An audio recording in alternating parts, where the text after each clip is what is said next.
এটা বিলাতি খরগোশের বাচ্চা, ছেড়ে দিলে থাকবে না, কামড়া কামড়ি লেগে যাবে, একটা পাখি হয়ে যাও। এই দেখেন, এটা সুন্দর একটা পাখির বাচ্চা। রা, এটা হলো মেসমেরিজম খেলা। রা রা রা, এই খেলাটা হলো আমার খানদানি, এটা আমার বাপ দাদাও করে আইছে। আমরা হলো প্রতিযোগিতা বাজিকর, আমরা হলো জাদুঘরের বংশ। তো খেলাটা হলো ম্যাজিক। এই খেলাটা কোনো জাদু মনে করবেন না, আর খেলাটা ধরার জন্য চেষ্টা করবেন। খেলা ধরতে পারলে 500 টাকা পুরস্কার আছে। তবে এই যে দেখেন, আমি আপনাদের সামনে একটু খেলাইতেছি, লক্ষ্য করে দেখবেন। এই যে প্রথম দেখেন আমার হাতে, এই যে একটা পিয়াইস, খেয়াল করবেন। এই যে যা যা পিয়াইস, সুন্দর তুমি একটা পাখি হয়ে যাও, একটা পাখি হয়ে যাও। এই দেখেন, এটা সুন্দর একটা পাখির বাচ্চা।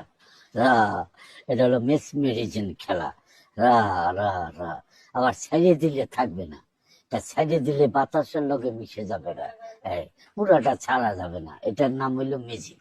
এই যা পাখি, এখন চলে যা, এখানে ছোট হ, এখানে ছোট হ। আবার দেখো, আবার ঠিক, আবার চলে গেছে। এটা হলো খেলাটা হলো মেসমেরিজম খেলা। এই খেলাটা কোনো, এটা হলো খানদানি খেলা আমার। খেলাটার নাম হলো নজরবন্দি খেলা।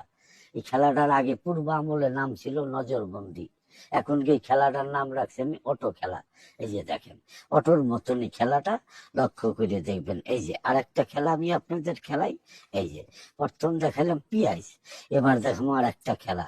এই যে, এই যে রা, দয়াল তোমার খেলা তুমি খেলাও, মওলা তোমার ভরসা ইয়া রসুল।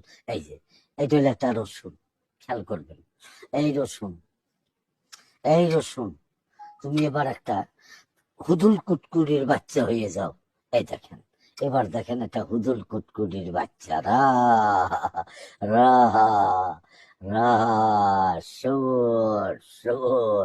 আমি আবার ছেড়ে দেওয়া যাবে না, ছাড়লে চলে যাবে। ওই যে কয় ছেড়ে দিলে গোবর ফাঁক, এটা হলো ম্যাজিক। এই পাখি, এখানে ছোট হ, ছোট হ, এখানে ছোট হ। আবার দেখেন, আবার ঠিক, আবার চলে গেল। খেলাটার নাম হলো মেসমেরিজম খেলা। খেলাটা দেখেন। এবার আর একটা খেলা আমি দেখাবো। এই যে এবার দেখাবো একটা অটো খেলা। দেখেন অটো খেলা, এই যে অটো মোবাইলের ভিতরে দেখেন অটো বেরিয়েছে, টিপ দিলে কত কিছু দেখা যায়। আমার খেলার মতো দেখেন একটু, আমি আবিষ্কার করছি, খেলছি, বহুত খেলা খেলাইছি, এখন শেষ জীবনের খেলা। এখন একটুখানি আপনাদের একটু নমুনা দেখাইতেছি। এই দেখেন, এই যে, এই একটা, এই একটা কাপড়ের গুটি, খেয়াল করবেন। এই যে এই যে দেখেন, আমার হাতে দেখেন একটা খালি বাটি, এই বাটিটা আপনাদের চোখের সামনে এইখানে বন্ধ হইলো, এইখানে